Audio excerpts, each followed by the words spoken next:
नमस्कार। सुजस के खास कार्यक्रम 41 जिले 41 खबरों में आप सभी दर्शकों का हार्दिक स्वागत है और आपके साथ मैं जुड़ी हूं रीजा। इस खास कार्यक्रम में हम लेकर आते हैं प्रदेश के सभी जिलों की खबरें जो सीधा रखती हैं आपसे सरोकार। चलिए शुरू करते हैं खबरों का सिलसिला, लेकिन उससे पहले एक नजर हेडलाइंस पर। डीडवाना के सरकारी अस्पताल में भजनलाल सरकार ने शुरू किया रामाश्रय वार्ड, बुजुर्गों को मिली बड़ी राहत। झुंझुनू दौरे पर रहे पीएचईडी मंत्री श्री कन्हैयालाल चौधरी बोले, जिले के हर घर तक पहुंचेगा पीने का पानी। बीकानेर की सुमित्रा देवी हजारों महिलाओं के लिए बनी प्रेरणा, प्रधानमंत्री ने की थी इनके काम की जमकर तारीफ। वहीं रास्ता खोलो अभियान को मिल रही सफलता, सालों से बंद पड़े रास्ते खुलने से लोगों के चेहरे पर लौटी खुशियां। पीएचईडी मंत्री श्री कन्हैयालाल चौधरी झुंझुनू जिले के दौरे पर रहे। इस दौरान उन्होंने कलेक्ट्रेट सभागार में जलदाय विभाग के अधिकारियों के साथ बैठक की, जिसमें जिले के कई जनप्रतिनिधि भी शामिल हुए। मंत्री श्री कन्हैयालाल चौधरी ने कहा कि भजनलाल सरकार लोगों को पर्याप्त पेयजल सुविधा देने को लेकर पूरी तरह से गंभीर है। सूरजगढ़ और उदयपुर वाटी के हर घर तक नहरी पानी पहुंचाने के लिए हाल ही में 1092 करोड़ रुपए स्वीकृत किए गए हैं। इस पर जल्द काम शुरू होने वाला है। शेष रहे झुंझुनू जिले के साथ साथ 3 जिलों में पीने का पानी पहुंचाने के लिए 7000 करोड़ रुपए की योजना लाई जा रही है। देखो, सबसे पहले तो जितने भी हमारे ट्यूबवेल्स है जो कंसल्टेंसी में जो सैंक्शन किए थे उस समय पे कैसे चालू है, कहाँ क्या दिक्कत आ रही है, उनका हमने सोल्यूशन करने की कोशिश की है और आश्वस्त किया कि इन आने वाले 15 दिन के अंदर 100% जो भी बजट को उसमें हमें जो हमने कंसल्टेंसी काम किया सैंक्शन कर देंगे। साथ ही आने वाले जो प्रोजेक्ट के जो काम किस तरह से करने हैं, विशेषकर जो उदयपुर वाटी, सूरजगढ़ और पिलानी विधानसभा के अंदर जिस तरह से इस गर्मी के अंदर प्रॉब्लम आई, जो काम हमने सैंक्शन किया उसका काम जल्दी से जल्दी इन 3 विधानसभा के अंदर नेक्स्ट ईयर के अंदर गर्मी में प्रॉब्लम आए उसके लिए आज बैठ के हमने प्लानिंग की है।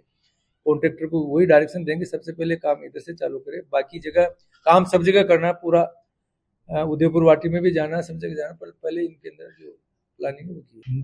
जितना हो सकता है हम टैंकरों से पानी पहुंचा रहे हैं और भी जहाँ सोर्स जो डेवलप कर सकते हैं, नए ट्यूबवेल्स जो भी जहाँ भी ड्राई हो गए वहाँ हमारे जो जनप्रतिनिधि उनकी सैंक्शन निकाल। देखो, प्राइवेट का जहाँ पे कंजम्पशन कम होता है और गवर्नमेंट के जहाँ पे रेगुलर वो उसका कहीं ना कहीं खपत होती है, तो डेफिनेटली जहाँ उसका रिचार्ज रेगुलर होता है वहाँ तो जहाँ डिस्चार्ज ज्यादा है तो वहाँ पे नहीं, वो तो कहीं भी लगाओ ना, जहाँ पे अगर हम दोहन ज्यादा करेंगे तो सूखा तो होती है ना। अगर प्राइवेट आदमी करता है, खुद के काम के लिए काम लेता है, ये जनरल पूरी आम जनता के लिए करते हैं, तो पानी का दोहन ज्यादा होता है। पानी बेच रहे हैं तो उनका हो सकता है डीपनिंग हो, या वहाँ पे आसपास में खुद के खेत के आसपास दूसरे ट्यूबवेल्स नहीं हो, खुद ही का हो, तो वहाँ ज्यादा पानी का डिस्चार्ज होगा। कुमाराम लिफ्ट परियोजना के अंदर 3 जिलों के अंदर जो भी बचे हैं, जहाँ पे पहले जल जीवन मिशन के काम हो चुके हैं, जो है लगभग 1200 गाँव जो बचे हैं तीनों जिलों के, उनके लिए लगभग 7000 करोड़ की योजना है। उसके हमने टेंडर लगा रहे हैं, 15 जून तक उसके हम टेंडर लगा लेंगे। आने वाले 3 साल के अंदर जो भी बचे हैं जो गाँव उनका हम जल जीवन मिशन में जोड़ेंगे। कैबिनेट मंत्री और स्थानीय विधायक श्री जोराराम कुमावत ने सुमेरपुर विधानसभा क्षेत्र के कई कार्यक्रमों में हिस्सा लिया। वे खिवांदी, बाकली और सलोदरिया गांवों में विभिन्न उद्घाटन और शिलान्यास कार्यक्रम में मौजूद रहे। मंत्री श्री जोराराम ने कहा कि विधानसभा क्षेत्र में विकास के लिए कोई कमी नहीं रहने देंगे। ग्रामीणों की छोटी मोटी समस्याओं का समाधान उपखंड स्तर पर ही किया जा रहा है।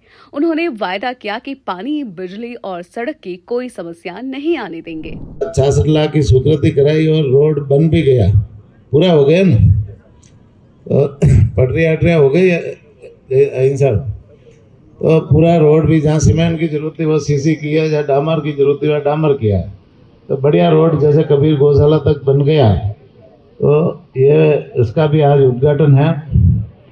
और भी दूसरे जो पंचायत में अन्य योजनाओं से काम कराए, चाहे वो SFC योजना हो या 15वां वित्त आयोग की योजना हो, प्रधान साहब के पंचायत समिति मद की योजना हो, प्रमुख साहब के जिला परिषद मद की योजना हो, इन सभी योजनाओं को मिला करके भी 1 करोड़ के आसपास यहाँ सीसी सड़कें और अन्य जो नालियों के काम हैं इस क्षेत्र में यहाँ गांव में कराए 1 करोड़ के काम हैं।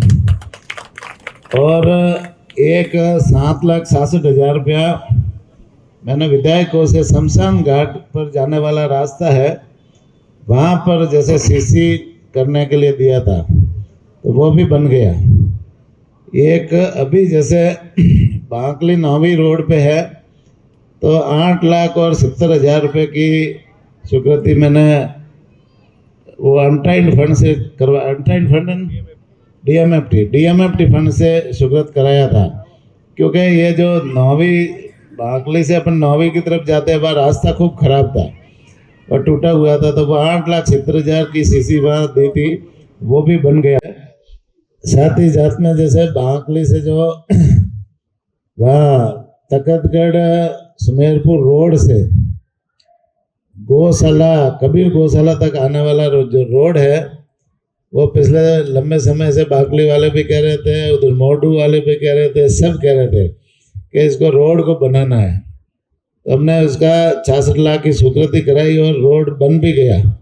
राजकीय बांगड़ जिला अस्पताल डेडवाना में राज्य सरकार ने बुजुर्ग मरीजों के लिए रामाश्रय वार्ड शुरू किया है। ये वार्ड खासतौर पर 60 साल से अधिक उम्र के मरीजों के इलाज के लिए बनाया गया है। इसमें एसी, सेमी आईसीयू जैसी सुविधाएं, हर बेड पर बेल सिस्टम, पर्दों से निजता और जरूरी चिकित्सा उपकरण जैसे ईसीजी, बीपी मॉनिटर, ऑक्सीजन आदि मौजूद है।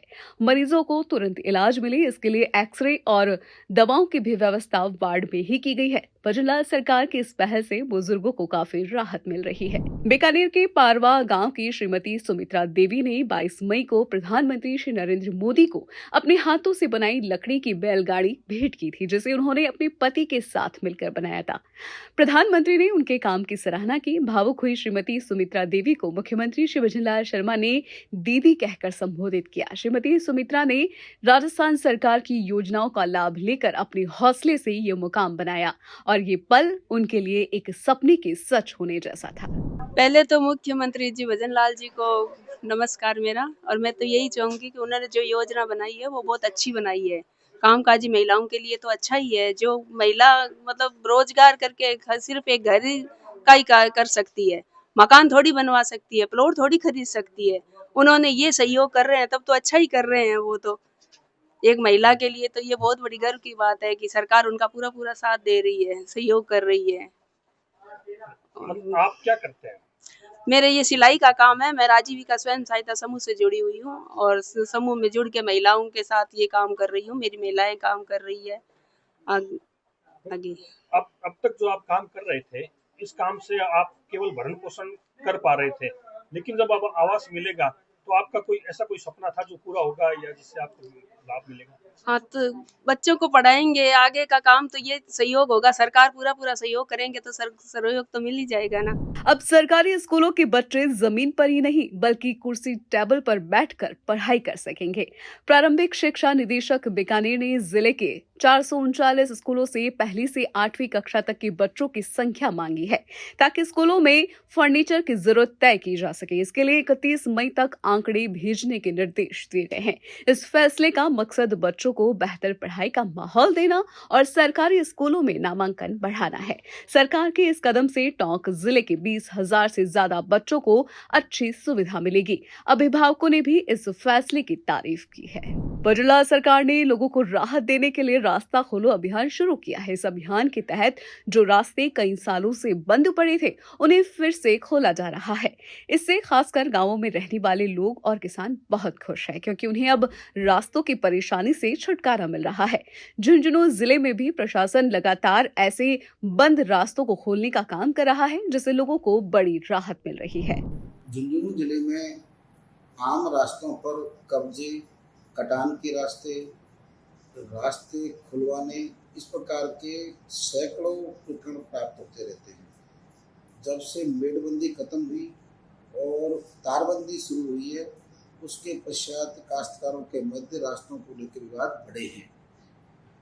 हमारे समक्ष आने वाले इन विवादों को हल करने के लिए राज्य सरकार ने जो अभियान चलाया उसमें हमने बहुत तेज गति से लगभग 53 रास्ते मौके से हटाए और 10,000 से अधिक आमजन को इसका लाभ मिला।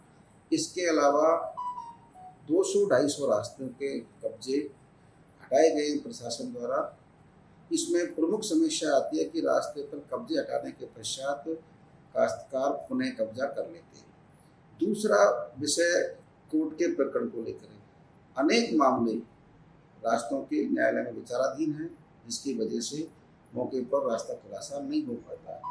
हम लोग बेहतर प्रयास कर रहे हैं, भरसक प्रयास कर रहे हैं कि कटान के रास्ते जो राजस्व रिकॉर्ड में दर्ज हैं उनका खुलासा हो, उन पर कब्जे हटे। 2 साल से तो यो बंद कर रखियो हो आर को बहुत लंबो इमदाना जोड़ को गौचर बमी है बितानी रस्तो है आर तहसीलदार जी आके खोदी गए बहुत धन्यवाद है। मैं तो बहुत तारामा की जा बहुत परेशान होया।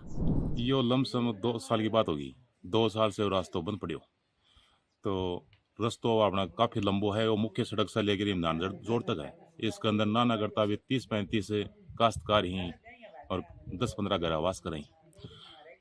रस्तो बंद होने से इतनी परेशानी आ रही है कि कम से कम भी 1 किलोमीटर 2 किलोमीटर साइड से घूम के हाथ जोड़ के लोगों का पकड़ के आया करता।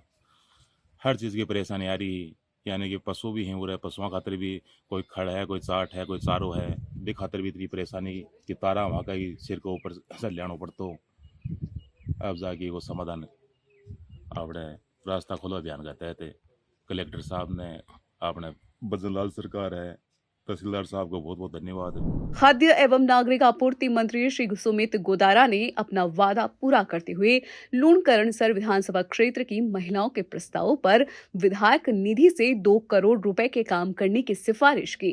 दरअसल मंत्री श्री गोदारा ने प्रधानमंत्री की 22 मई की सभा से पहले ग्रामीण इलाकों में कई बैठकें की थी और महिलाओं से गांव में विकास के कार्य करवाने का वादा किया था। मंत्री ने अपना ये वायदा पूरा करते हुए अपने घर पर महिलाओं के साथ बातचीत की। मुख्यमंत्री श्री भजनलाल शर्मा की मंशा के अनुसार जोधपुर शहर में बारिश के समय जल भराव की समस्या को रोकने के लिए अधिकारियों की एक बैठक आयोजित की गई। ये बैठक जिला कलेक्टर श्री गौरव अग्रवाल की अध्यक्षता में मारवाड़ इंटरनेशनल सेंटर में हुई। इसमें नगर निगम, जेडीए और रुडीप के अधिकारी शामिल हुए। जोधपुर शहर विधायक श्री अतुल भंसाली ने बताया कि हर साल बारिश में शहर के कई इलाकों में पानी भर जाता है। इस बार सरकार ने पहले से एक कार्य योजना तैयार की है और बरसाती नालों की मरम्मत के निर्देश दिए हैं ताकि जल भराव की समस्या से निपटा जा सके। आज जोधपुर की सीवरेज और पानी की जो बरसात के जो नाले की समस्या है उनके लिए आने वाले बरसाती सीजन को ध्यान में रखते हुए रुडीप, अमृत और जेडीए और पीडब्ल्यूडी के द्वारा जितने भी नालों का और सीवरेज का काम चल रहा है, जितने टेंडर हुए हैं, सरकार बिल्कुल पीछे लगी हुई है। किसी भी तरह ये सब काम पूरे हो, पैसे की कोई कमी है नहीं, परंतु एक दूसरे इंटर एक्सचेंज डिपार्टमेंट के अंदर अप्रूवल के या कोई भी सेंट्रल कमेटी जो जोधपुर की है उसकी अध्यक्षता माननीय कलेक्टर साहब के अंदर में हुई और सभी विभागों ने आपस में तालमेल बिठाते हुए उन कार्यों को कैसे संपूर्ण किया जाए उस बारे में पूरी विस्तृत चर्चा हुई और सरकार से जो मार्गदर्शन चाहिए उसकी भी चर्चा हुई। जो जयपुर से मार्गदर्शन लेके जितने अधूरे और रुके हुए काम है वो तुरंत प्रभाव से चालू होंगे और कंप्लीट होंगे, जिससे जोधपुर की जनता को बहुत आराम मिलेगा। यहाँ पर जो रुडीप के प्रोजेक्ट चल रहे हैं और जो नगर निगम के सीवरेज के ये अमृत के प्रोजेक्ट चल रहे हैं, तो इसके लिए ये जिला स्तरीय बैठक होती है, एक जिला स्तरीय कमेटी होती है जिसकी आज बैठक की गई थी। इसके अंदर जो कंसर्न ऑफिसर्स हैं और जो पब्लिक रिप्रेजेंटेटिव्स हैं दोनों शामिल होते हैं और इस कमेटी के 2 पर्पस होते हैं। एक तो इन प्रोजेक्ट्स का रिव्यू करना, इनके इम्प्लीमेंटेशन का, और दूसरा यदि इनके अंदर मान लीजिए स्थानीय डिमांड्स के हिसाब से कहीं कोई फेरबदल करना है, कुछ करना है, तो उसकी अभिशंसा अपनी राज्य सरकार को भेजना। तो इस तरह के जो अपने जो रुडीप के प्रोजेक्ट चल रहे हैं, सीवरेज के प्रोजेक्ट चल रहे हैं, रुडीप के यहाँ पे 2 नाले चल रहे हैं, आरटीओ नाला और भैरव नाला, और नगर निगम का अमृत का प्रोजेक्ट चल रहा है। तो इन सभी के अंदर जो इश्यूज थे उन सभी के ऊपर चर्चा की गई तथा नेसेसरी डायरेक्शन दिए गए और जल्दी इनकी रिपोर्ट स्टेट गवर्नमेंट को भिजवाई जाएगी फॉर फर्दर एक्शन। पीलीबंगा के राजकीय सीनियर उच्च माध्यमिक बालिका विद्यालय में 15 दिन का समाज सेवा शिविर चल रहा है। इस शिविर में छात्राओं को राजस्थान सरकार की मुख्यमंत्री युवा कौशल योजना के बारे में जानकारी दी जा रही है। इस योजना का मकसद छात्राओं को पढ़ाई के साथ साथ व्यावसायिक ट्रेनिंग भी देना है ताकि वे आत्मनिर्भर बन सके। इस योजना से छात्राओं को अलग अलग व्यवसायों से जुड़ी ट्रेनिंग मिलती है जिससे वे नौकरी या स्वरोजगार के लिए तैयार हो सके। सर देखिए, अपने माध्यमिक शिक्षा बोर्ड राजस्थान अजमेर के अनुसार जो 11वीं पास आउट जो विद्यार्थी होता है उनके लिए ग्रीष्म अवकाश से 15 दिवसीय समाज सेवा शिविर कैंप का आयोजन किया जाता है, जिसके अंतर्गत विद्यालय प्रांगण के अंदर साफ सफाई का कार्य करवाया है हमने। और इसके अलावा पेड़ पौधों की साफ सफाई, पेड़ पौधों के अंदर पानी देना, पेड़ पौधों पर परिंदे लगाना, परिंदों के अंदर समय समय पर साफ सफाई करके उनके अंदर पानी डालना। इसके अलावा जो राजस्थान की जन कल्याणकारी योजनाओं के अंतर्गत अपने विद्यालय के अंदर जो ट्रेड संचालित की जा रही है व्यावसायिक शिक्षा की, इस ट्रेड्स के अंदर एक ट्रेड से ब्यूटी की है और एक स्टिचिंग की है, जिसके अंदर जो वोकेशनल ट्रेनर है वो बच्चों को कपड़ों की सिलाई वगैरह है या साज सज्जा है, वस्त्र परिधान है, मेकअप करना और बच्चों की कटिंग है, बालों की साज सज्जा है, इनसे संबंधित टिप्स दे रहे हैं। राजस्थान सरकार की जो जन कल्याण योजनाएं हैं उन्हीं के तहत विद्यालय में समाज सेवा शिविर का आयोजन किया जा रहा है। बालिका शिक्षा के क्षेत्र में शिक्षा के साथ साथ उन्हें समाज सेवा के प्रति भी प्रेरित किया जाए, इसके लिए उन्हें विभिन्न प्रकार की रचनात्मक गतिविधियाँ, सामाजिक गतिविधियाँ और नैतिक मूल्यों को सिखाने के लिए उन्हें कई प्रकार की गतिविधियाँ इस शिविर के अंतर्गत करवाई जा रही हैं, जिसके अंतर्गत विद्यालय परिसर का सौंदर्यीकरण, जो कि स्वच्छ भारत मिशन का भी एक उद्देश्य पूर्ण करता है। इसमें छात्राओं के द्वारा विभिन्न पौधों की क्यारियों की साफ सफाई, पौधारोपण, पौधों को पानी देना, परिंदों में पानी देना इत्यादि कार्य करवाए जा रहे हैं। साथ ही साथ छात्राओं को विभिन्न प्रकार की सांस्कृतिक खेलकूद की गतिविधियां भी करवाई जा रही हैं। तक लगने वाले 15 दिवसीय शिविर में बालिकाओं को शिक्षा के अलावा अनेक जो गतिविधियां हैं वो करवाई जा रही हैं। विद्यालय का सौंदर्यीकरण और विद्यालय के आसपास के परिसर में सफाई, इसके अलावा बच्चे अनेक कार्य इस समाज सेवा शिविर में सीखते हैं। जैसे कि अभी हम इनको चौक बनाने का वो सिखाने जा रहे हैं। इसके अलावा घरेलू उद्योग जैसे अचार, मुरब्बे इत्यादि बनाना, ये सब चीज़ें इसमें सिखाई जाएंगी।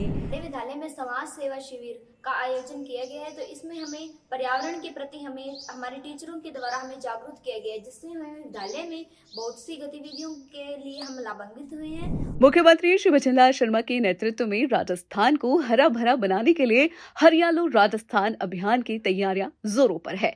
मानसून में पौधे लगाने की योजना के तहत वन विभाग की नर्सरी में पौधों को तैयार किया जा रहा है। अधिकारी, कर्मचारी और मजदूर मिलकर इन पौधों की देखभाल में जुटे हैं।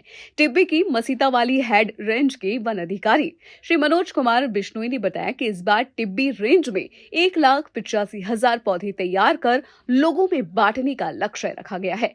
इस अभियान का मकसद पर्यावरण को बचाना, हरियाली बढ़ाना और जलवायु परिवर्तन जैसी समस्याओं से निपटना है। माननीय मुख्यमंत्री महोदय राजस्थान सरकार द्वारा इस बजट घोषणा में हरियालो राजस्थान के तहत पर्यावरण संरक्षण को बढ़ावा देने के लिए रेंज टिब्बी में कुल 1,85,000 पौधों का पौध तैयारी कर वितरण का टारगेट मिला था, जिसमें मुख्यतः हमारे पास ब्लॉक टिब्बी में मसीता वाली हेड नर्सरी में हमने 95,000 पौधों को तैयार कर वितरण के लिए चालू कर रहे हैं, जुलाई में चालू कर रहे हैं। जबकि संगरिया ब्लॉक में नर्सरी संगरिया में कुल 90,000 पौधों को तैयार करने का लक्ष्य प्राप्त हुआ, जिसमें मुख्यतः छायादार पौधे, फलदार पौधे हैं। छायादार पौधों में हमारे पास नीम, शीशम, करंज, गुलमोहर पौधे के साथ साथ कचनार का पौधा भी हमने तैयार किया है। और फलदार पौधों में हमने अर्जुन, आम, जामुन, शहतूत, अंजीर और बेलपत्र के पौधों को तैयार करके हमने तैयार कर लिए हैं।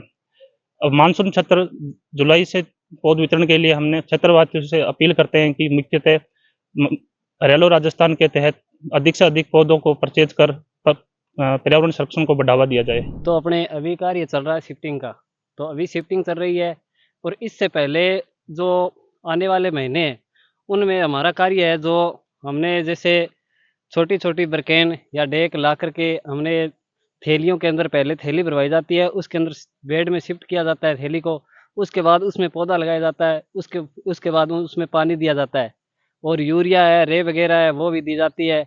फिर पानी डालते हैं, फिर जा कर के ये पौधा जो बड़ा होता है।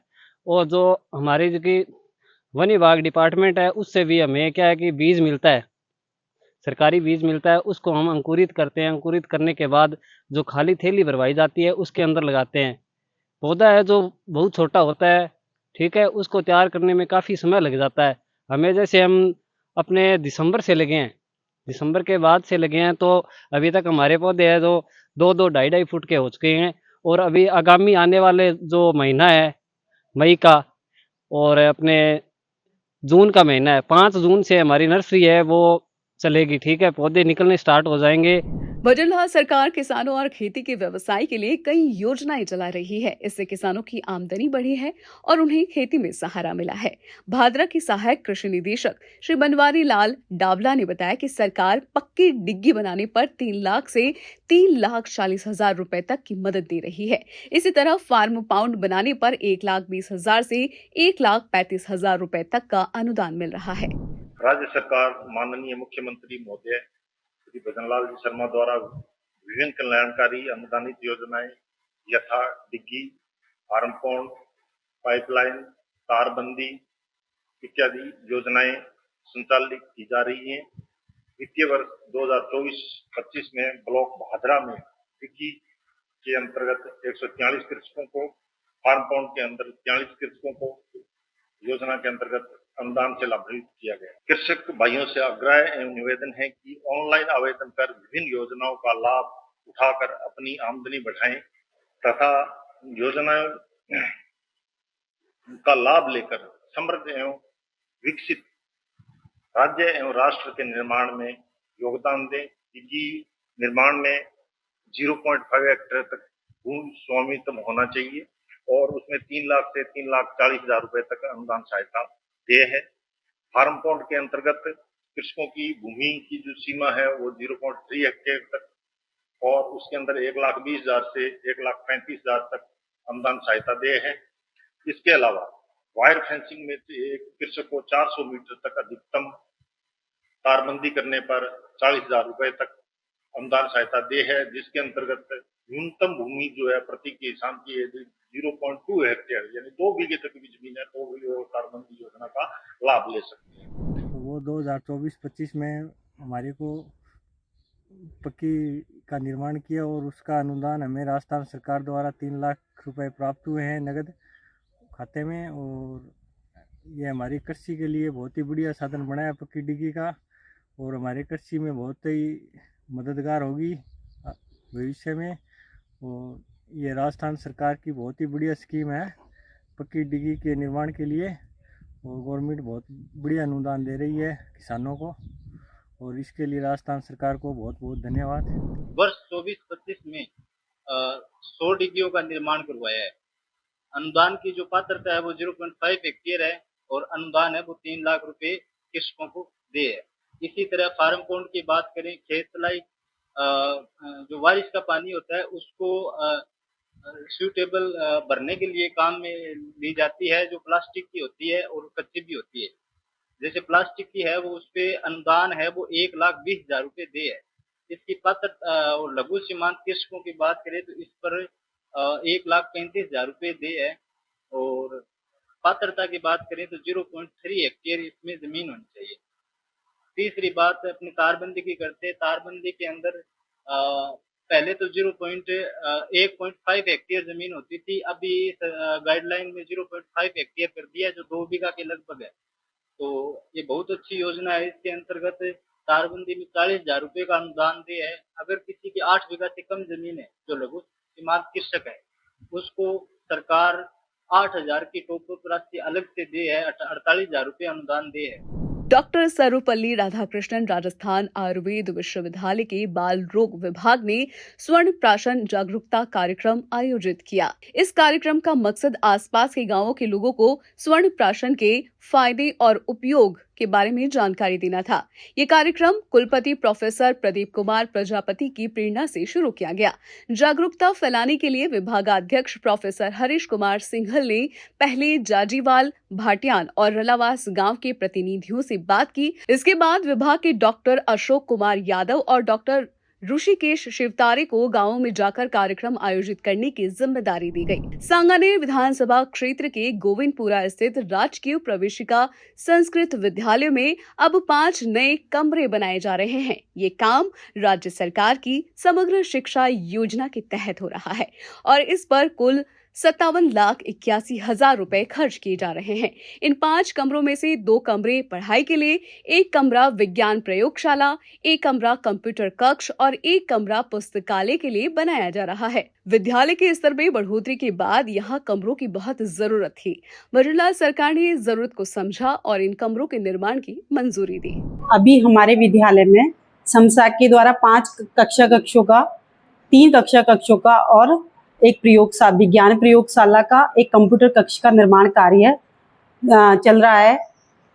तो निर्माण कार्य जो चल रहा है कक्षा कक्षों का, हमारे बच्चों के लिए बहुत ही लाभकारी सिद्ध होगा, क्योंकि हमारे विद्यालय में लगभग 600 बच्चों की छात्र संख्या है। अभी 2 पारियों में संचालित है हमारे विद्यालय। चूँकि 2 पारियों में संचालित है तो यहाँ पे एडमिनिस्ट्रेशन के हिसाब से मतलब संचालन में थोड़ा सा मुझे देखने में दिक्कत आती है। चूँकि 1 पारी में हो जाएगा, ये बहुत ही अच्छे से संचालित होगा। और हमारा विद्यालय अभी वरिष्ठ उपाध्याय भी हो गया, पहले 10th तक था, अभी वरिष्ठ उपाध्याय हो गया। क्योंकि हमारे मतलब वरिष्ठ उपाध्याय हो जाने के कारण हर क्लास की 2-2 कक्षाएं संचालित है। मैंने देखा कि एक विद्यालय में 3 कमरे बनाए हैं, जिसमें 58,81,000 की लागत से एक प्रयोगशाला, एक लाइब्रेरी लैब, एक बच्चों के पढ़ने के लिए बनाई गई है, जिसमें बच्चों को काफी आनंद मिल रहा है। सुजानगढ़ ब्लॉक के सरकारी स्कूलों का 12वीं बोर्ड में शानदार रिजल्ट रहा है। इसी खुशी में पीएम श्री राजकीय कनोई बालिका स्कूल में मेधावी छात्राओं का सम्मान समारोह आयोजित किया गया।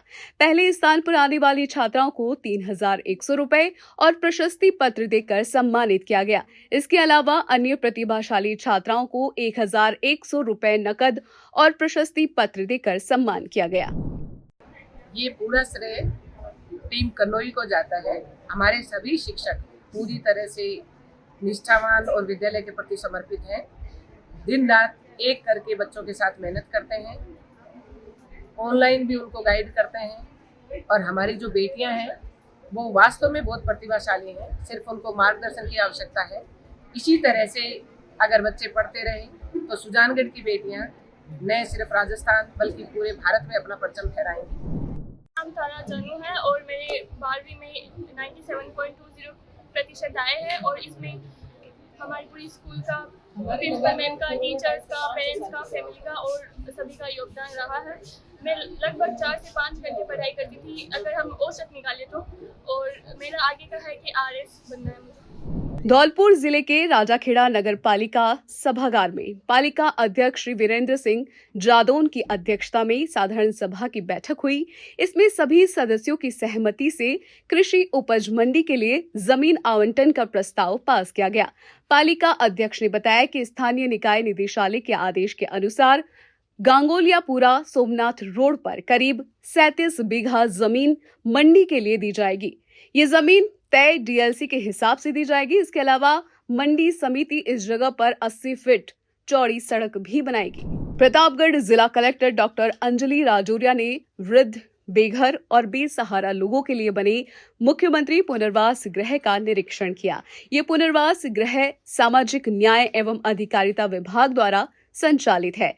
निरीक्षण के दौरान कलेक्टर ने वहां की सुविधाओं को देखा और सभी व्यवस्थाएं राज्य सरकार के तय नियमों और मानकों के अनुसार बनाए रखने के निर्देश दिए। उन्होंने वहां रह रहे लोगों से बातचीत कर उनकी राय भी जानी। इस दौरान विभाग के सहायक निदेशक डॉक्टर TR आमिटा ने उन्हें आश्रय गृह की सुविधाओं, वहां रह रहे लोगों की संख्या, भोजन, स्वास्थ्य और सुरक्षा से जुड़ी जानकारियां दी। सांगानेर विधानसभा के राजकीय जिला अस्पताल में अब डायलिसिस की सुविधा शुरू कर दी गई है।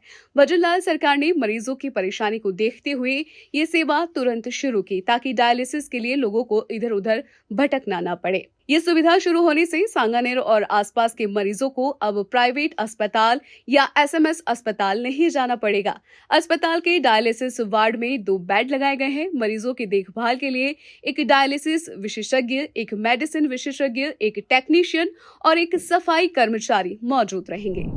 डायलिसिस के फायदे जिला अस्पताल सांगानेर में ये जो डायलिसिस यूनिट स्टार्ट हुई है 15 तारीख से, इसका श्रीमान एडिशनल डायरेक्टर सुनील सिंह जी के उनकी प्रेजेंस में हुआ। इसमें जो भी क्रोनिक रीनल डिजीज किडनी के जो पेशेंट हैं उनको ये सुविधा निःशुल्क दी जाएगी, जो कई बार सप्ताह में 2 बार भी हो सकती है, सीवियरिटी के ऊपर डिपेंड करता है।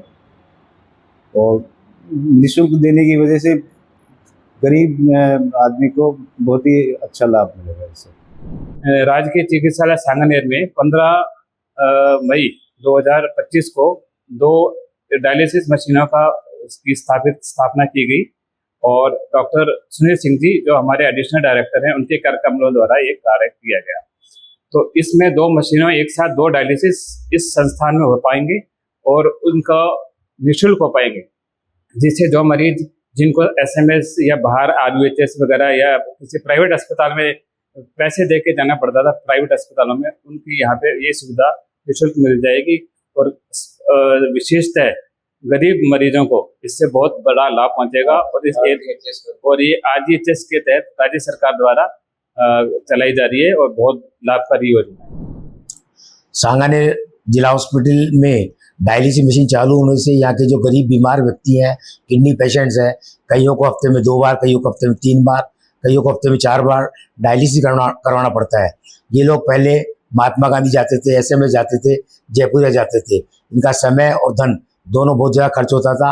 अब यहाँ ये सुविधा चालू हो गई है, इससे गरीब बेसहारा लोगों को पैसे की और समय की दोनों की बचत हो पाएगी। प्रदेश में इन दिनों भीषण गर्मी और उमस से लोग बहुत परेशान हैं। लगभग सभी जिलों में दिन का तापमान 44 डिग्री से ऊपर पहुंच गया है और रात में भी तापमान 27 से 28 डिग्री के पार है। भजनलाल सरकार की गुड गवर्नेंस के चलते अब लोगों को गर्मी में पानी की किल्लत से जूझना नहीं पड़ेगा। इसी के तहत फागी के SDM श्री राकेश कुमार ने गांव-गांव में पानी की स्थिति की जांच करवाई है। इसके लिए उन्होंने पटवारियों और ग्राम विकास अधिकारियों को लगाया है और जलदाय विभाग को पानी की समस्याओं को जल्द सुलझाने के निर्देश दिए हैं। हमने हमारे सभी ग्राम विकास अधिकारी हैं, हमारे पटवारी हैं, उनके माध्यम से डेली हम जो हमारे लोकल जो रिसोर्सेज हैं, चाहे हैंडपम्प हैं, हमारे तालाब हैं, कुएँ हैं, उनको कोई जांच करवाई जा रही है कि कितने समय के अंदर, कितने अंतराल के अंदर पानी लोगों तक पहुंच रहा है, हमारे तालाबों में कितना पानी बचा हुआ है, जिससे गर्मी के टाइम पे पशुओं को पानी की सप्लाई हो सकती है। ऐसे जो हमारे हैंडपम्प हैं उनकी क्या स्थिति है, कितने हैंडपम्प भी खराब हैं, कितने ठीक हैं, ताकि उनको समय पर ठीक करवाई जा सके। आज भी हमने सभी पटवारियों के माध्यम से सारे हैंडपम्प और सारे के सारे तालाब हैं उनकी जांच करवाई है, जिनकी फॉर्मेट में भी रिपोर्ट आ रही है, जिससे हमारे गर्मी को देखते हुए हमारी रिपोर्ट भी आ जाएगी। इससे निकट गर्मी के अंदर सभी लोगों को समय पे हम सुविधा पहुंचा सकें, ये हमारे प्रयास है। हीटवेव को लेकर आमजन से क्या अपील करेंगे? हीटवेव को लेकर आमजन से यही अपील है कि गर्मी के समय के अंदर दोपहर में आप अपना स्वयं पे ध्यान रखें, जब भी बाहर निकलें तो सर पे थोड़ी गिला तौलिया वगैरह रखें और ठंडी छाया के अंदर रहें। गर्मी में कोशिश करें कि बाहर न निकलें और पानी का अधिक से अधिक सेवन करें। टोडा भीम के बालाजी रोड स्थित PMC राजकीय उच्च माध्यमिक विद्यालय में सम्मान समारोह आयोजित किया गया। ये समारोह RBSE अजमेर द्वारा घोषित 12वीं के परीक्षा परिणाम में शानदार प्रदर्शन करने वाले छात्र छात्राओं को सम्मानित करने के लिए किया गया। समारोह की अध्यक्षता प्रधानाचार्य श्री सोमराज मीणा ने की। कार्यक्रम में स्कूल स्टाफ और प्रधानाचार्य ने अलग अलग संकायों में पहले और दूसरे स्थान पर आने वाले छात्रों का माल्यार्पण कर साफा बांधकर उनका स्वागत किया। प्रधानाचार्य ने छात्रों को शुभकामनाएं दी और उन्हें मेहनत करके प्रगति के रास्ते पर लगातार आगे बढ़ते रहने के लिए प्रेरित किया। मैंने सबके सहयोग से मेरी ये सफलता हासिल की है। मेरे मम्मी पापा मुझ पे ध्यान देते थे और टीचर भी मेरा साथ देते थे। भरतपुर में इन दिनों तेज गर्मी पड़ रही है। ऐसे में मुख्यमंत्री श्री भजनलाल शर्मा के निर्देश पर सभी सरकारी अस्पतालों में मरीजों और उनके परिजनों के लिए छाया, ठंडा पानी और कूलर जैसी सुविधाएं उपलब्ध करवाई गई है। RBM अस्पताल अधीक्षक डॉक्टर नगेंद्र भदौरिया ने बताया कि अब OPD रजिस्ट्रेशन और DDC काउंटर पर भी छाया, पानी और कूलर की व्यवस्था कर दी गई है, जिससे मरीजों को गर्मी से थोड़ी राहत मिल रही है। इसके साथ ही अस्पताल में लू और गर्मी से प्रभावित मरीजों के लिए अलग वार्ड बनाया गया है। गर्मी से जुड़ी दवाइयों का पर्याप्त स्टॉक भी रखा गया है। राज्य सरकार ने भारी गर्मी को देखते हुए हीट स्ट्रोक और उसके लिए पूरे दिशा निर्देश जारी करे, जिनका हम मुख्यतः पालन करने का पूरा प्रयास कर रहे हैं। मरीजों के लिए जो OPD की लाइन्स है उसके अंदर भी शेड्स है, उसके अंदर भी कूलर और पंखे दोनों की व्यवस्था करी गई है। वार्ड्स के अंदर भी जहां आवश्यक है सब जगह कूलर और पंखे पंखे दोनों की व्यवस्था सुनिश्चित करा दी गई है और उसमें पानी भरने के लिए भी अपने कड़े निर्देश दे रहे हैं। जिन जिन स्थानों पे एसी है, ब्लड बैंक्स में, ओटीज में, जिन स्थानों पे उन सभी स्थानों के अंदर एसी का भी वर्कअप पूरा हमने करवा दिया गया है और सभी को ये भी निर्देश दे रहे हैं ओपीडी के अंदर कोई भी ऐसा व्यक्ति हो जो दोपहरी के अंदर बिल्कुल बाहर ना निकले। अगर किसी भी काम से अगर उनको बाहर निकलना पड़ रहा है तो अपने लिए पूरा हाइड्रेशन को मेंटेन करें। ORS का पैकेट की 1 लीटर की बोतल में घोल करके पूरा एक ORS की बोतल लेकर के जाएं ताकि किसी भी तरह के हीट स्ट्रोक होने की संभावना ना रहे। जिला कलेक्टर श्री किशोर कुमार ने भिवाड़ी के फूलबाग थाने का निरीक्षण किया और वहां की व्यवस्थाओं का जायजा लिया। उन्होंने कानून व्यवस्था, सुरक्षा और पुलिस संसाधनों की विस्तार से समीक्षा की। बीकानेर में राजस्थान सरकार की बजट घोषणा के तहत मुख्यमंत्री दिव्यांग स्कूटी योजना 2025 के लिए दिव्यांग लोग 30 मई तक ऑनलाइन आवेदन कर सकते हैं। सामाजिक न्याय एवं अधिकारिता विभाग के संयुक्त निदेशक श्री LD पवार ने बताया कि जो दिव्यांग छात्र सरकारी या मान्यता प्राप्त कॉलेज में पढ़ाई कर रहे हैं या रोजगार कर रहे हैं, वे नियम के अनुसार आवेदन कर सकते हैं। अगर आवेदन में कोई गलती हो तो उसे सुधारने की सुविधा भी है, जो अंतिम तारीख के बाद 15 दिन तक उपलब्ध रहेगी। राजस्थान राज्य विधिक सेवा प्राधिकरण जयपुर और सवाई माधोपुर जिला विधिक सेवा प्राधिकरण के अध्यक्ष व सचिव के निर्देश पर विश्व जैव विविधता दिवस के मौके पर सवाई माधोपुर जिले के मुख्य शहर और खंडार, बौली, बामनवास, गंगापुर सिटी जैसे इलाकों में पर्यावरण संरक्षण के बारे में लोगों को जागरूक किया गया। इसके लिए इन जगहों पर जागरूकता शिविर लगाए गए। राजस्थान राज्य विधिक सेवा प्राधिकरण जयपुर और सवाई माधोपुर जिला विधिक सेवा प्राधिकरण के अध्यक्ष के निर्देश पर नालसा द्वारा संचालित साथी अभियान के संबंध में सवाई माधोपुर के ADR सेंटर में एक प्रशिक्षण कार्यक्रम आयोजित किया गया। इस प्रशिक्षण में जिला साथी इकाई के पैनल अधिवक्ता और अधिकार मित्र खुद ADR सेंटर में पहुंचे, जबकि अन्य विभागों के अधिकारी वर्चुअल तरीके से जुड़े। सचिव समीक्षा गौतम ने प्रशिक्षण में बताया कि साथी अभियान के तहत उन बच्चों को शामिल किया जाता है जिनकी उम्र 18 साल से कम है और जिनके पास परिवार का समर्थन या देखभाल करने वाला कोई व्यक्ति नहीं है। खीवसर उपखंड की ग्राम पंचायत बैराथल कल्ला में SDM श्री हरि सिंह शेखावत की अध्यक्षता में रात्रि चौपाल आयोजित की गई।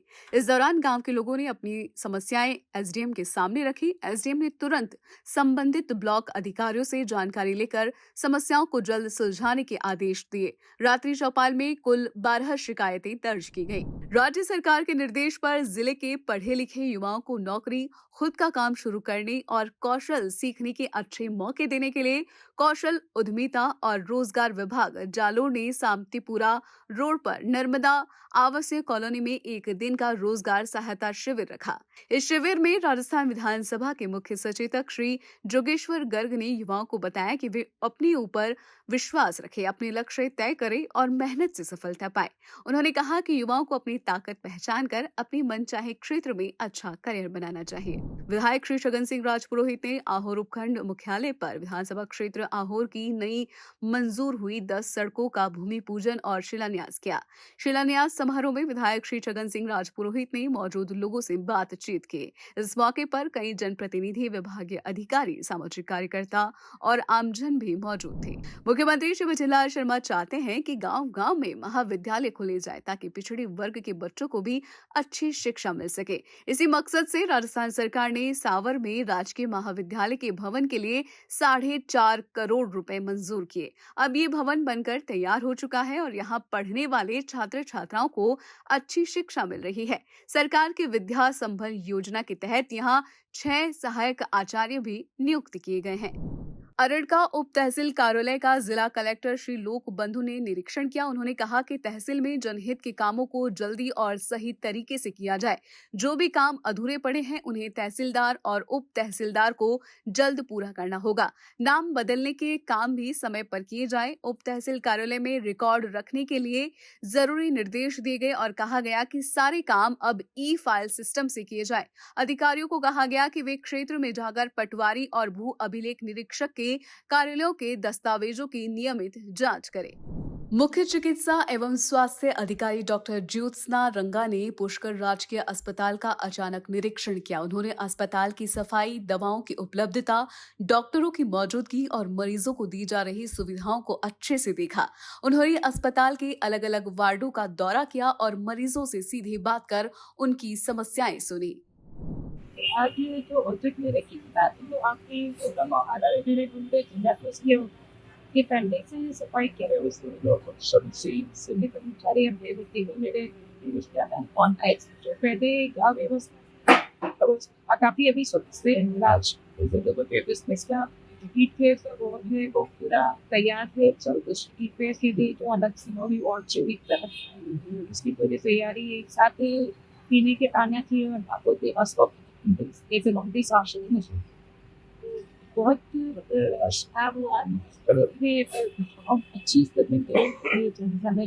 बाड़मेर जिला कलेक्टर श्रीमती टीना डाबी ने जिला परिषद सभागार में ग्रामीण विकास योजनाओं की समीक्षा की। उन्होंने हरियाणा राजस्थान अभियान के तहत बारिश से पहले पौधारोपण के लिए अच्छी तैयारी करने और काम की सही योजना बनाने को कहा। साथ ही विकास अधिकारियों को अधूरे काम जल्द खत्म करने और काम में किसी भी तरह की लापरवाही न करने की हिदायत दी। शाहबाद क्षेत्र में हुई जनसुनवाई के दौरान लोगों की पेयजल, बिजली, रास्ता, खाद्य सुरक्षा, पट्टे, पेंशन और आवास से जुड़ी कई समस्याओं का मौके पर ही समाधान किया गया। मुख्यमंत्री की मंशा के अनुसार बारां जिले के कलेक्टर श्री रोहिताश्व सिंह तोमर ने ग्राम पंचायत सिंधवाड़ा में रात्रि चौपाल आयोजित की। इसमें उन्होंने ग्रामीणों की समस्याएं सुनी और तुरंत समाधान के लिए अधिकारियों को निर्देश दिए। इस मौके पर विशेष योग्यजन रजनी और राहुल को दिव्यांग प्रमाण पत्र भी दिया गया। माननीय मुख्यमंत्री महोदय के निर्देशानुसार ये रात्रि चौपालों का आयोजन किया जा रहा है, जिनका पर्पस ये है कि सबसे दूर छोर पर जो व्यक्ति खड़ा है उसको सारी सुविधाएं उनके घर तक जा करके हो। जैसे कि आप देख सकते हैं, एसपी साहब सहित पूरे सारे ही डिस्ट्रिक्ट लेवल ऑफिसर, सारे ब्लॉक लेवल ऑफिसर्स यहाँ पे हैं, साथ में जनप्रतिनिधि भी हमारे यहाँ पे हैं। और कई सारी समस्याएं ऐसी आ रही हैं, क्योंकि आज ही हमने कैंप लगाया है, हमारे जिले का सबसे दूरस्थ गाँव है, इसमें जंगल का एरिया भी काफ़ी आता है, पहाड़ी क्षेत्र भी है, वहाँ जाकर कैंप लगाए हैं। कई समस्याएँ ऐसी आ रही हैं कि जिनका हम मौके पे निस्तारण कर रहे हैं। जैसा कि आपने अभी देखा कि 2 केसेस आए थे जिनमें विकलांगता प्रमाण पत्र नहीं था और उनको पेंशन नहीं मिल रही थी, तो सीएमएचओ साहब ने मौके पे ही उनके लिए यहीं पे बोर्ड बना दिया है और अभी हम तत्काल 1 घंटे के अंदर ही उनको प्रमाण पत्र देके उनकी पीपीओ जो पेंशन है उसको ऑनलाइन करने की कार्रवाई कर रहे हैं। साथ ही साथ पानी की कुछ समस्याएं आ रही हैं जिसमें समाधान किया जा रहा है। आवासों की आ रही हैं, उसमें भी सीओ साहब ने यहीं पे उनका निस्तारण कर दिया है कि जो किस्तें नहीं आ रही तो उनको किया जाएगा। अब कुछ समस्याएं ऐसी हैं कि जो सीमा ज्ञान और रास्ते को लेकर के है, उसमें निर्देश दे दिए गए हैं कि अगले 2 से 3 दिन में उनका समाधान कर दिया जाएगा। हमारी कोशिश बस ये है कि जो सारी योजनाएं हैं वो अंतिम छोर पे खड़े व्यक्ति तक पहुंचे। राज्य सरकार किसानों की मदद के लिए पूरी तरह से तैयार है। अगर किसी किसान की फसल प्राकृतिक कारणों से जैसे बारिश या ओलावृष्टि से खराब हुई है तो सरकार उसकी भरपाई करेगी। मुआवजा पाने के लिए किसान को 48 घंटे के अंदर 144-47 नंबर पर कॉल करके सूचना देनी होगी। इसके बाद प्रक्रिया शुरू की जाएगी और नुकसान का सर्वे करके किसान को मुआवजा दिया जाएगा। झुंझुनू जिले के चिड़ावा कस्बे में लोगों को स्वच्छता और प्लास्टिक बैग इस्तेमाल नहीं करने के लिए जागरूक किया गया। नगर पालिका ने बाजार और मुख्य रास्तों पर 10 जगहों पर कपड़े के बैग की वेंडिंग मशीनें लगाई है। आपको बता दें, इन मशीनों में 5 रुपए का सिक्का डालकर एक कपड़े का कैरी बैग लिया जा सकता है। ईओ श्री रोहित मिल ने बताया कि इसका मकसद शहर को पूरी तरह से पॉलीथीन मुक्त बनाना है। नगर पालिका चिड़ावा प्रशासन ने अभी जो कैरी बैग की मशीन लगाई है, जगह जगह 5 या 4 जगह लगाई है, जो भी जितनी भी जगह लगाई है। लेकिन नगर पालिका ने बहुत ही अच्छी शुरुआत की है चिड़ावा के लिए कि पर्यावरण साफ रहेगा और जो आवारा पशु हैं उनको जो पॉलीथीन वगैरह खाते हैं उससे वो मुक्त मिलेंगे। राजस्थान लोक सेवा आयोग के सदस्य डॉक्टर संगीता आर्य की अध्यक्षता में शुक्रवार को कॉलेज शिक्षा विभाग की पदोन्नति बैठक हुई। इस बैठक में करियर एडवांसमेंट योजना के तहत सहायक आचार्य से वरिष्ठ आचार्य और चयनित वेतनमान व सह आचार्य के कुल 583 पदों पर पदोन्नति के मामलों पर चर्चा की गई। साथ ही 3 पुराने मामलों पर भी विचार किया गया। ये बैठक जयपुर के शिक्षा संकुल स्थित चिंतन सभागार में हुई। इसी दिन चिकित्सा एवं स्वास्थ्य विभाग के भी डीपीसी बैठक हुई, जिसमें वरिष्ठ निजी सचिव के 2 पदों पर पदोन्नति के मामलों पर चर्चा की गई। बैठक में कार्मिक विभाग और संबंधित विभागों के अधिकारी भी मौजूद थे। अतिरिक्त जिला कलेक्टर श्रीमती वंदना खोरवाल ने जिले के सभी किसान क्रेडिट कार्ड धारकों और कृषि ऋण लेने वाले किसानों से कहा कि वे प्रधानमंत्री फसल बीमा योजना में अपना नाम जरूर दर्ज करवाएं। इस योजना की बैठक में उन्होंने बताया कि ये योजना किसानों के हित में एक महत्वपूर्ण योजना है, जिससे उन्हें फसल खराब होने पर आर्थिक मदद मिलती है। उन्होंने बताया कि राज्य सरकार इस योजना का लाभ ज्यादा से ज्यादा किसानों तक पहुंचाने के लिए एक विशेष अभियान चलाएगी। उन्होंने कृषि विभाग, सहकारी बैंक और बीमा से जुड़े अधिकारियों को मिलकर काम करने को कहा और ये भी निर्देश दिए कि सभी पात्र किसानों का 100% पंजीकरण सुनिश्चित किया जाए। उमरेण पंचायत समिति में साधारण सभा की बैठक हुई, जिसमें सभी विभागों के अधिकारी और जनप्रतिनिधि शामिल हुए। बैठक में ये तय किया गया कि भजनलाल सरकार की योजनाओं का फायदा आम जनता तक ज्यादा से ज्यादा पहुंचाया जाएगा। वर्ष 2025-26 के लिए एफएफसी और एसएफसी योजनाओं की वार्षिक कार्य योजना को मंजूरी दी गई। जिन गांवों में पीने के पानी की समस्या है, वहां राजस्थान सरकार की योजना के तहत टैंकरों से पानी पहुंचाया जाएगा। सड़क है, पानी है, नाली है, बहुत सारी पीडब्ल्यूडी की जो सड़कें हैं, उन पे 1 महीने का टाइम जो हमारे कृष्णकांत जी अय्यन साहब आए थे, उन्होंने 1 महीने के अंदर अंदर जो भी हमारी अटकी हुई सड़कें वो सारी पूरी होंगी। समस्या जैसे बिजली है, नाली है, पानी है, 1-2 बोरिंग की समस्या थी, तो आज हमने साधारण सभा की मीटिंग किए जल्द से जल्द। जैसे हमारे पास अभी एसएफसी की किस्त वगैरह आने वाली है, जैसे हमारे पास सरकार किस्त डालेगी, सबसे पहले हम पानी का काम करेंगे। हाँ, योजनाओं के तहत हमारे करीब हमने 60% जो भी हमारे काम के लिए घोषणा थी वो हमने सारी योजनाएं पूर्ति की हैं। गांव के अंदर छोटी मोटी समस्या वो भी 1 महीने के अंदर हम सारी पूर्ति करेंगे। कटुमर उपखंड के राजकीय बालिका माध्यमिक विद्यालय ने इतिहास रच दिया है। कक्षा 12वीं की परीक्षा में 100% छात्राएं पास हुई है। सत्र 2024-25 में कुल 16 छात्राओं ने परीक्षा दी और सभी सफल हुए। स्कूल की छात्रा हनी भारद्वाज ने 78.80% अंक लेकर पहला स्थान पाया। हनी ने बताया कि मुख्यमंत्री श्री भजनलाल शर्मा की सरकारी नौकरियों में महिलाओं को 50% हिस्सा देने की घोषणा से उन्हें प्रेरणा मिली और वे मेहनत से पढ़ाई करके स्कूल में पहला स्थान ला सके। मुख्यमंत्री ने अब की बार घोषणा की कि महिलाओं को नौकरी में 50% छूट दी जाएगी, जिससे मुझे प्रेरणा मिली और मई से मुझमें एक उमंग जागी और तभी से उसका परिणाम आज मेरे सामने है।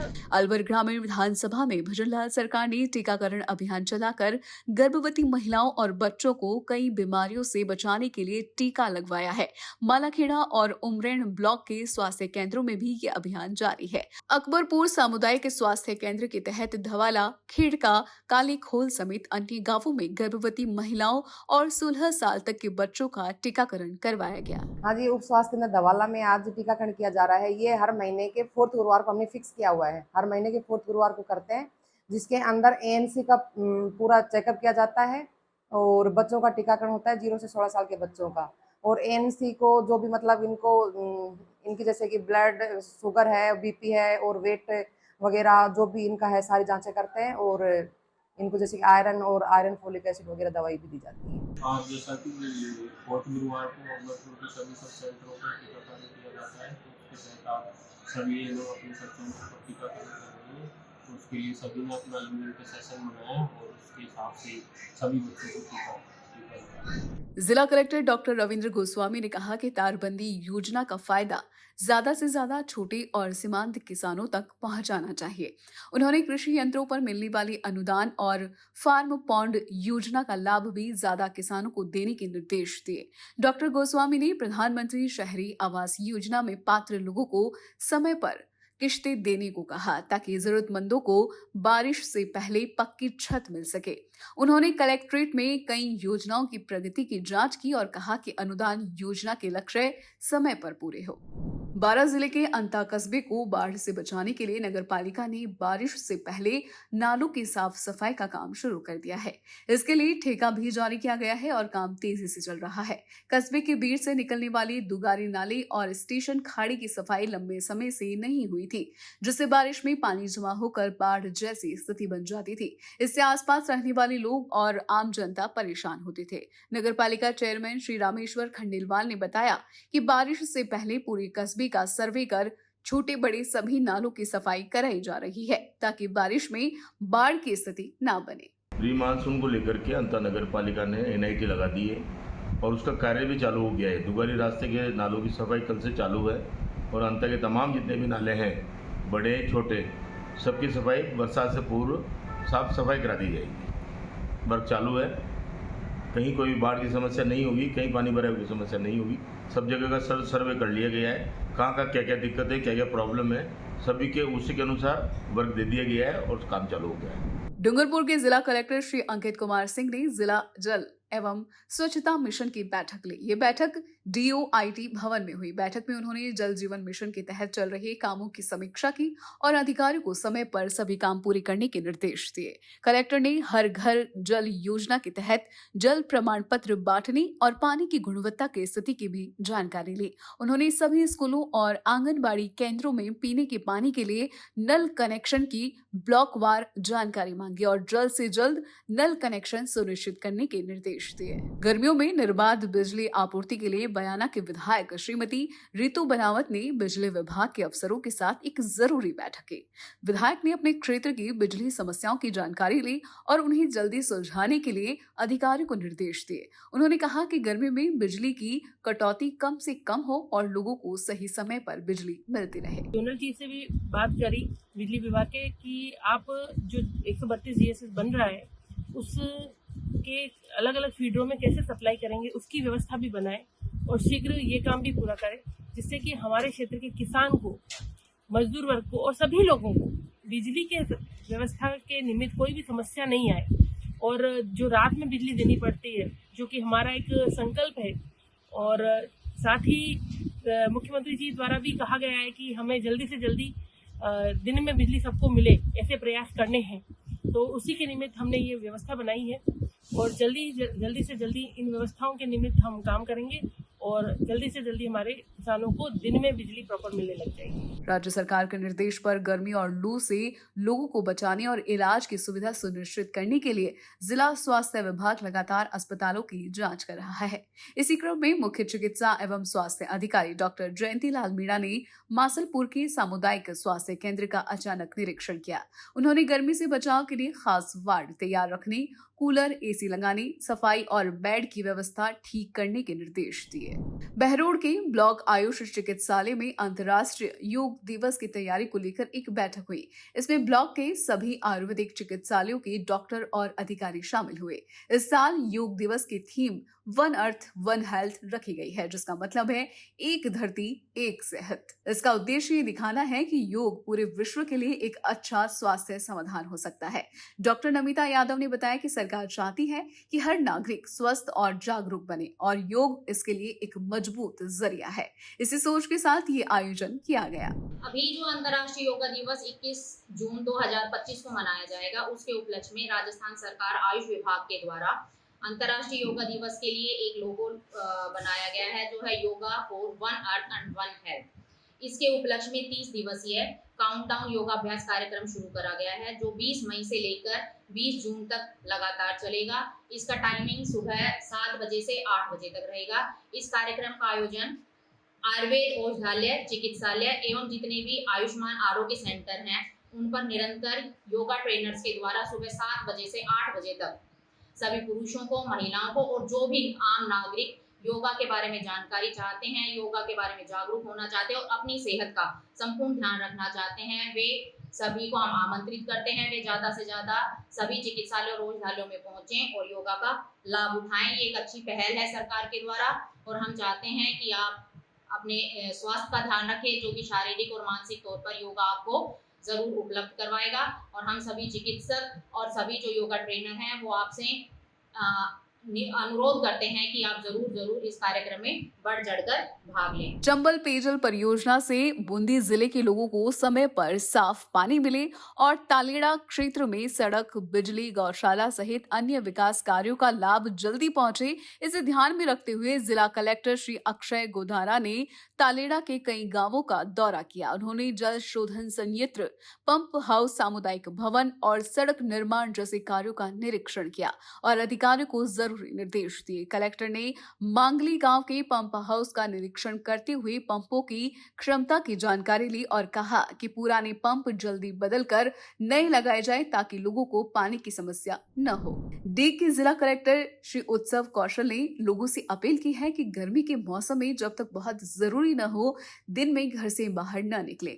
ज्यादा से ज्यादा पानी, ग्लूकोज और जूस पिए। अगर तबीयत ठीक न लगे तो तुरंत नजदीकी अस्पताल में डॉक्टर से सलाह लें। कलेक्टर ने बताया कि अस्पतालों में गर्मी से निपटने की पूरी तैयारी है। अभी आगामी कुछ दिनों में तापमान बढ़ने की आशंका है। सभी जिलेवासियों से यह अनुरोध है कि दिन के समय जब गर्मी ज़्यादा होती है तब घर से तभी निकलें जब अत्यावश्यक हो। अगर अत्यावश्यक नहीं है तो अपने अपने घरों में रहें। ज़्यादा से ज़्यादा पानी, जूस ऐसी चीज़ों का सेवन करें ताकि डिहाइड्रेशन से बचा जा सके। और यदि आपको ऐसा लगता है कि आपकी तबीयत खराब हो रही है तो अपने नज़दीकी अस्पताल में जाकर चिकित्सकीय सेवाओं का लाभ उठाएं। हमारे अस्पताल और हमारे सारे डिपार्टमेंट्स इस चीज़ को लेकर चाक चौबंद हैं। हम आशा करते हैं आप सभी स्वस्थ रहेंगे। अभी गर्मी का मौसम है, थोड़ा गर्मी की वजह से पेशेंट बढ़ गए थोड़ा। तो परसों 900 की ओपीडी थी और एवरेज हमारी लगभग 750 से 900 के बीच में ओपीडी डेली चल रही है। पेट दर्द और दस्त, उल्टी और थोड़ा बहुत बुखार के भी पेशेंट आते हैं। ज़्यादातर पेट दर्द और दस्त वगैरह के लिए आता है। हाँ, मैं बार पहले भी मैं अपने YouTube पे भी वीडियो डाल चुका हूँ कई बार के गर्मी से बचने के लिए क्या क्या उपाय है। बाकी गर्मी में जनरली जब तक बहुत अर्जेंट काम ना हो बाहर ना जाएं। बहुत अर्जेंट काम हो तो भी कोशिश करें कि उसको सुबह या शाम के टाइम पे ही उसको निपटा लें और खूब सारा पानी पिएं। पानी के फॉर्म में कोई भी हो सकता है, जूस पी सकते हो, नींबू पानी पी सकते हो, शरबत पी सकते हो। तो उस ज़्यादा से ज़्यादा अपने को हाइड्रेट रखने की कोशिश करें जिससे कि डिहाइड्रेशन से बचा जा सके। और जो भी गर्मी की वजह से जो भी प्रॉब्लम होती है जनरली डिहाइड्रेशन होने की वजह से ही होती है। अगर आप खूब सारा पानी पियोगे तो बॉडी अपनी हाइड्रेट रहेगी और उसको कोई प्रॉब्लम नहीं आएगी। जहाजपुर विधायक श्री गोपीचंद मीणा ने पंचायत समिति कार्यालय में सुबह 9 बजे से लेकर दोपहर तक जन सुनवाई की। उन्होंने लोगों की समस्याएं सुनी और कई मामलों का तुरंत समाधान भी करवाया। विधायक ने बताया कि मुख्यमंत्री श्री विजयलाल शर्मा प्रदेश में लोगों के भले के लिए कई जन कल्याणकारी योजनाएं चला रहे हैं। उनका सपना है कि राजस्थान का हर गाँव सुखी, निरोगी और खुशहाल बने। उन्होंने लोगों से इन योजनाओं का लाभ उठाने की अपील की। जिला सरकार के निर्देश पर जिला कलेक्टर श्री हरजीलाल अटल ने शहर में पानी और सफाई की व्यवस्था का निरीक्षण किया। उन्होंने जन स्वास्थ्य विभाग को समय पर साफ पीने का पानी उपलब्ध कराने को कहा। साथ ही गंदे नालों की सफाई और किले के पीछे सफाई चौकी लगाने के निर्देश दिए। कलेक्टर ने पानी की गुणवत्ता की भी जांच करवाई और अधिकारियों को सैंपल लेकर टेस्ट करने को कहा। उन्होंने कहा कि लोगों को साफ और पीने लायक पानी समय पर मिलना चाहिए और सप्लाई में कोई दिक्कत नहीं होनी चाहिए। राजस्थान सरकार ने गर्मी में यात्रियों को राहत देने के लिए महत्वपूर्ण कदम उठाया है। अब राजस्थान रोडवेज ने श्रीगंगानगर से जोधपुर के बीच AC डिलक्स बस सेवा शुरू की है। ये सेवा यात्रियों के लिए गर्मी में आरामदायक सफर का अच्छा विकल्प है। ये बस सुबह 7:40 पर श्रीगंगानगर के केंद्रीय बस स्टैंड से रवाना होती है और पदमपुर, रायसिंह नगर, अनूपगढ़, बीकानेर, नोखा और नागौर होते हुए शाम 7:40 पर जोधपुर पहुंचती है। 41 जुलाई 41 खबरों में फिलहाल के लिए इतना ही। जल्द होगी आप सभी से मुलाकात नई खबरों और नई जानकारियों के साथ। तब तक के लिए मुझे दीजिए इजाजत। चैनल को लाइक, शेयर और सब्सक्राइब करना बिल्कुल ना भूलें। नमस्कार।